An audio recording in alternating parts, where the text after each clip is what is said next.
سلامونه ګرانو کتونکو، هیله لرم چې تاسو به ټول روغ جوړ او خوشاله یاست. زه ستاسو کوربه اعظم خان مندوخیل، تاسو ګورئ وطن چینل.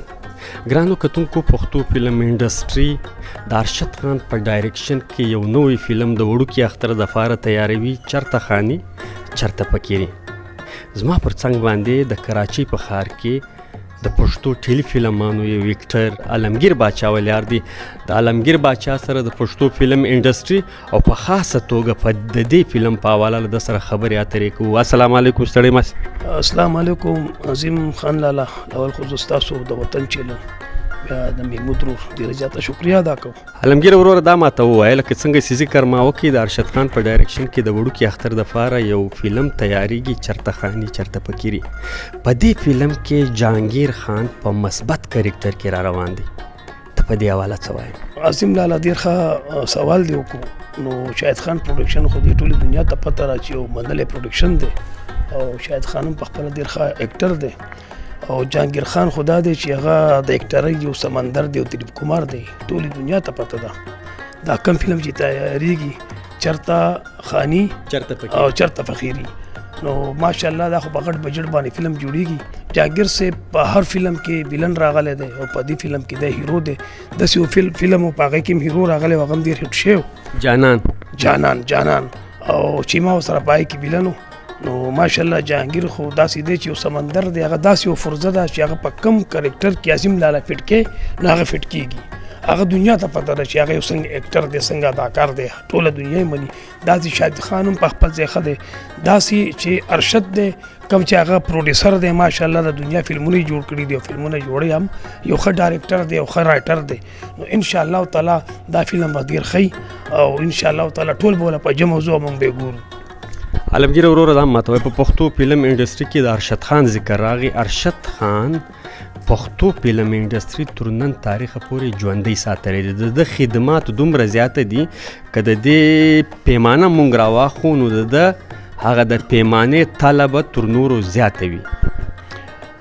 عظیم لالا ارشد خان چې کوم دی دا د لالا سردار زوی دی او لالا سردار په هغه وخت کې یو فلم جوړ کړی اوربل او هغه فلم ډېر زیات بزنس کړی و، ولې چا په خپله باندې پروډیوسر و، هغه به پیسه خرچه کوله. داسې د لالا سردار ځای اوس ارشد نیولی دی. نو هغه ارشد چې ماشاءالله فلم هم ښه جوړوي، په هغې باندې خرچه هم کوي او بل هغه ډېر فویه سړی دی، هنرمند سړی دی. هغه د ایکټر نه کار علي، که د هغه د مخې ته داسې یو لرګی ودرې د ارشد خان د مخې نه، هغه د هغه نه کار علي. نو دا فلم به سپر هټي، ولې چې دا فلم په ډېر غټ بجټ جوړیږي او دا ډېر غټ فلم دی او انشاءالله تعالی کتونکي والا بیا فیصله کوي. خو زه په دې ډېر زیات خوشحاله یم چې په دې کې جهانګیر صاحب هیرو راځي. نو ماشاءالله د دې دپاره به هم دا دنیا خلک زیور شي جهانګیر صاحب فین هم ډېر زیات دي، داسې د ارشد لالا فین دي او داسې ارشد به هم فین دي چې د هغه ډېر ښه فلمونه جوړ کړي دي. نو انشاءالله تعالی ټول به په جمع دې فلم لري. پښتو فلم انډسټري د دې وړوکي اختر دپاره 4 فلمان کتونکو ته ورکوي. دا 4 فلمان به د کراچۍ پر 4 سینمو ولګېږي او که نه؟ عظیم لالا لکه په دې په اختر کې چې کله وړوکي اختر وي، غټ اختر وي، نو دې لا بیا په غټ بجټ باندې فلمونه جوړېږي. پای کې بیا ارباز وي، په هغې کې بیا عجب ګل وي، پای کې شاهد خان وي، په هغې کې جهانګیر خان وي، عمران خټک صاحب وي. نو ټول چې کوم مین ایکټران دي دا ټول په دې فلم کې دا د اختر فلمونه وي. نو په دې باندې ډېر زیات محنت کېږي، ولې کال بعد اختر راځي، وړوکی اختر او غټ اختر. نو په دې باندې دوی ښه باقاعده محنت کوي او انشاءالله تعالی چې دا یو فلم وي او که دوی او که درې او که څلور نو دا به سوپر هټ فلمونه وي، ولې چې په دې کې اکټران کم چې کاسټ دی هغه ټول غټ غټ کاسټ دی په دې کې. زما د سوال مقصد دا و چې د کراچۍ په ښار کې سینمې کمې دي او فلمان 4 دي. دا 4 فلمان به دلته د کراچۍ په کومو سینمو باندې په کومه طریقه ولګوي؟ عظیم لالا ډېر ښه سوال دی کو. چرته خاني او چرته فقیري دا خو به انشاءالله تعالی په مسرت سلیما لګي او بل یو فلم دی هغه یار دشمن هغه به په دې نشیمن سلیما لګي.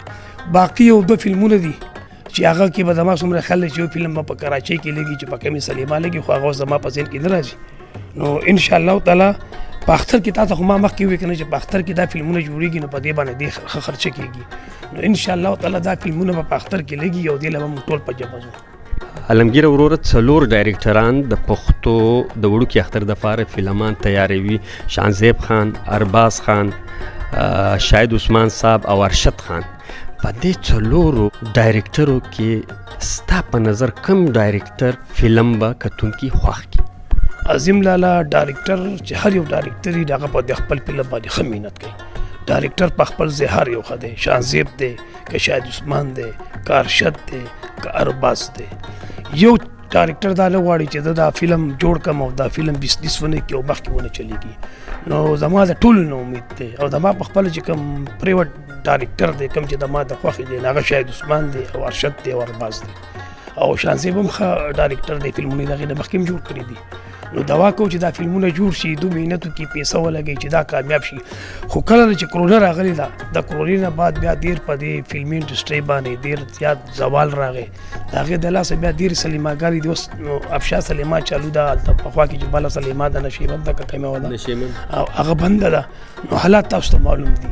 نو په دې کې هم دا د دې پروډیوسرانو د دې ډایرکټرانو د دوی ډېر غټ همت دی چې دو عوام ته په غټ اختر کې په وړوکي اختر کې داسې یو تحفه پیش کړي چې په هغې باندې هغه خپل انجوی وکړي. نو زه دوی ته هرکلی وایم چې ماشاءالله داسې سلیماګانې چالو شي کومې چې په دې کراچۍ کې بندې دي. نو انشاءالله تعالی دا کار به ډېر ښه طرف ته لاړ شي. ته په هره ډرامه کې بحیثیت ویلن را روان یې، داسې ډرامه چې ته پکې د پلار په کرکټر کې، د ورور په کرکټر کې یا په مین هیرو په کرکټر کې راشي. ماشاءالله ډېر ښکلی سوال دی وکړو عظیم لالا. لکه زه هیرو هم راغلم سولو او ویلن هم راغلم. زما اوس یو ډرامه د معصوم پای کې زه سولو هیرو یم. داسې زما بله ډرامه ده د وچې بدماش پای کې هم زما لکه د هیرو کرکټر کړلی. داسې زما یو دوه ډرامې نور دي، غوبل د پلار زوی، هغه پخوانۍ ډرامې وي خو ما بحیثیت د هیرو کار هم کړلی او د ویلن کار هم کړی دی. بس چې اوس ډایرکټر دی زموږ ګزارابید کراچۍ ته راغلی دی. دا درې ډرامې موږ شروع کړي دي. نو په دې درې واړو کې زه ویلن یم، ستا خبره صحیح ده. نو بس د ډایرکټر خوښه ده چې هغه انسان ته وګوري، نو هغه بس د هغه تصویر وباسي، د هغه تصویر مطابق هغه بیا هغه ته ګوري چې دی په کوم رول کې پټ دی. اوس جهانګیر خان دی، هغه یو هیره ده، که هغه ته په هیرو کې پټ کې هغه هیرو دی، که ته په ویلن کې پټ کې هغه ویلن دی. عالمگیر وروره ستا تر دې له مخه یوه ډرامه ولا شوټینګ یې سوی دی، انشاءالله دا خبره ما اورېدلې د سعید ته به ریلیز شي. د ډرامې نوم و سوی لوپټه. په سوی لوپټه کې ستا کردار څه و؟ زموږ دوه ډرامې دي عظیم لالا، یو دا سوی لوپټه او یو دا سواره ناوي. نو دا ډېرې ښې ډرامې دي او دا ډېرې په کهانۍ جوړې دي. نن سبا چې په دې کورونو کې کم حال جوړ دی، کم دغه دی، نو دا یو حقیقتي او داستان دی، دنیا به ورته جاړي. زه د دې ډرامې صفت نه کوم چې په دې ډرامو کې ما کار کړی، دا ډرامې ښې دي. په دې ډرامو کې علي اکبر کار کړی دی، سینیئر ایکټر دی. په دې کې ریاض ډالر کار کړی دی. په دې کې کامران کار کړی دی. په دې کې داسې ډېر ایکټران دي زموږ سره کار کړی دی. یوسف پټان کړی دی او زموږ دا ملګری دی چوټه جهانګیر خان، ده پکې کار کړی دی او ډېرې ښې ډرامې دي. دا ډرامې دواړه د یو بل نه راپاسه دي. ما چې په سوي لوپټه کې کار کوو نو ما ګلزارابید صاحب ته وایي، ما ګلزارابید صاحب دا سوي لوپټه خو ډېره زبردسته ډرامه ده، ما کہانی ډېره زبردسته ده. چې اوس موږ دا دویمه ډرامه شروع کړه، هغه ډرامه موږ ته اپډېټ کړه، هغه ایډیټینګ ته پرته ده، هغه وړوکي اختر له ریلیز کېږي. اوس دا سوره ناوي چې اوس ما کوله نه، په دې کې چې ما کوم دا حساب کتاب او د دې ناوي سره کم ظلم زه کومه، بیا د سپي په چاټ کې هغې له روټۍ ورکوه، دشمنانو خوري. د ریاض ډالر او کامران پکې زما ورور وجلی، بیا دا جنۍ ما ته په سوره کې واده شي، بیا د هغې سره کم ظلم او کم موږ برتاو کوو. نو زه تا ته لکه اوس په مخامخ نه شم ویلی. دا چې کله ډرامه راله بیا به دا هوام فیصله کوي چې په دې کې کم ایکټر ښه کار کړی دی، کار ټولو ایکټرانو ښه کړی دی. دې کې موږ جنکۍ هم ښې اخیستې دي، په دې کې موږ لوکیشن چې کومې دي په های بجټ موږ لوکیشن اخیستی دی او په ښو لوکیشنو باندې موږ کار کړی دی، هغه نن تاریخه پورې چا نه دی کړی. نو انشاءالله تعالی دا دوه ډرامې چې کوم دي دا خو زه په دې باندې د ټولو له چیلنج ورکوم، لکه دا په دې غرور نه دی پکار، خو دا ډرامې ښې دي ځکه چې دا خپل د ډایرکټر او مصنف رایټر نه ګلزار بھائی نه ډېر زیات مطمئن یم. نو انشاءالله تعالی عظیم لاله دا ډرامې به موږ دواړه ګورو، بلکې دا ډرامې نه دي، دا ټیلی فلمونه دي، دا دواړه به موږ په افشا سلیما چلو، بیا به تاسو موږ هلته راواړو، هلته به د دې ښه باقاعده موږ ابتدا کوو، په هغې کې به تاسو زموږ سره موجود یې. ګرانو کتونکو، عالمگیر باچا په دې ډرامه کې د مین مرکزی ویلن په کریکټر کې را روان دی. د دې ډرامې ډیر صفت وکړي. دا فیصله به تاسو کوایسته چې دا ډرامه څنګه ډرامه ده او ان شاء الله امید دا دی توقع دا ده چې دا ډرامه به د وړوکي اختر نه مخکې په یو یوټیوب چینل باندې ریلیز شي. تاسو وګورئ، تاسو به هم وګورئ، زه به هم وګورم او پر دې ډرامه خپل کمنټس لازمان ولیکاسته چې دا ډرامه به څنګه وي. که دا ډرامه هیټ شوه، عالمگیر باچا دا خبره د کیمرې شاته ماته وکړه چې ان شاء الله تر دې به ښې ډرامې موږ جوړو او په هغه ډرامه کې به کتونکو ته میسج لازمان وي. ګرانو کتونکو، دا و عالمگیر باچا چې له ده سره هم د خوند 2-3-4 خبرې وکړي. تر بل خوندور پروګرام پورې مو پر لوی بادار سپارلي یاسته. د خدای په امان.